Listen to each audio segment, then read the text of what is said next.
పశ్చిమాసియా మరోసారి భగ్గుమంది. ఇజ్రాయెల్, ఇరాన్ల మధ్య తీవ్ర స్థాయిలో యుద్ధం మొదలైంది. ఇరాన్పై ఇజ్రాయెల్ నిన్న భీకర స్థాయిలో విరుచుకుపడింది. ఇరాన్ సైతం అంతే స్థాయిలో ప్రతిదాడులు చేసింది. తొలుత ఇరాన్ అణు సైనిక స్థావరాలు, సైనిక ఉన్నతాధికారులే లక్ష్యంగా వందల క్షిపణులు, డ్రోన్లతో ఇజ్రాయెల్ దాడి చేసింది. మొన్న అర్ధరాత్రి దాటిన తర్వాత ప్రారంభమైన దాడులు నిన్న సాయంత్రం కూడా కొనసాగాయి. ఈ భీకరపూర్లో కీలకమైన మిలిటరీ నాయకత్వాన్ని, అణుశాస్త్రవేత్తలను ఇరాన్ కోల్పోయింది. ఆ దేశ అణు కేంద్రాల్లోని మౌలిక వసతులు తీవ్రంగా దెబ్బతిన్నట్లు తెలుస్తోంది. ఇజ్రాయెల్ దాడిలో 78 మంది ఇరాన్ పౌరులు మృతి చెందారు. 329 మంది గాయపడ్డారు. 2 ఇజ్రాయెల్ యుద్ధ విమానాలను కూల్చినట్లు ఇరాన్ ప్రకటించింది. అయితే దీన్ని టెల్ అవీవ్ వర్గాలు తోసిపుచ్చాయి. ప్రతీకార దాడులకు దిగిన ఇరాన్ తొలుత భారీ సంఖ్యలో డ్రోన్లను ఇజ్రాయెల్పై ప్రయోగించింది.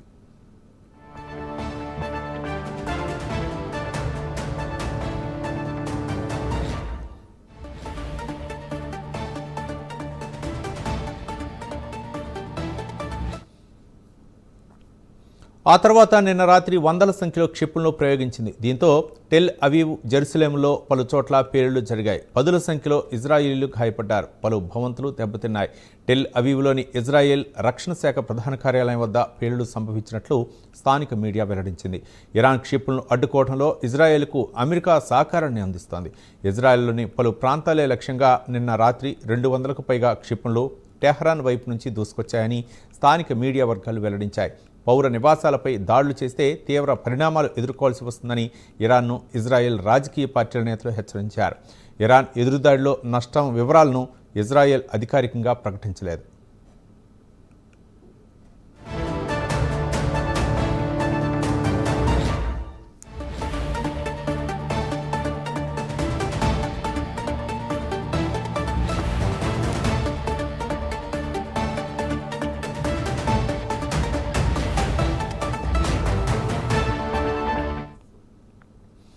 దేశంలో మాత్రం అత్యవసర పరిస్థితి విధించింది. దేశవ్యాప్తంగా సైన్యాన్ని అప్రమత్తం చేసింది. ఇజ్రాయెల్ దాడులపై Iran supreme leader Ayatollah Ali Khamenei మండిపడ్డారు. శిక్ష తీవ్రంగా ఉంటుందని ఇజ్రాయెల్పై హుంకరించారు. జాతినుద్దేశించి ప్రసంగించిన ఓ వీడియో సందేశాన్ని విడుదల చేశారు. మరోవైపు ఇప్పటికైనా తమతో అణు ఒప్పందం కుదుర్చుకోవాలంటూ అమెరికా అధ్యక్షుడు డొనాల్డ్ ట్రంప్ ఇరాన్కు సూచించారు. తాజా ఘర్షణపై ప్రపంచ దేశాలు స్పందించాయి. తక్షణమే ఉద్రిక్తతలను తగ్గించుకోవాలని ఇరు దేశాలకు హితవు పలికాయి. ఇరాన్ ప్రతిదాడికి దిగటంతో పశ్చిమాసియాకు యుద్ధ నౌకలను, సైనిక వ్యవస్థలను అమెరికా తరలిస్తోంది. నిన్న అంతర్జాతీయ మార్కెట్లో పెట్రోల్, డీజిల్ ధరలు 12% పైగా పెరిగాయి.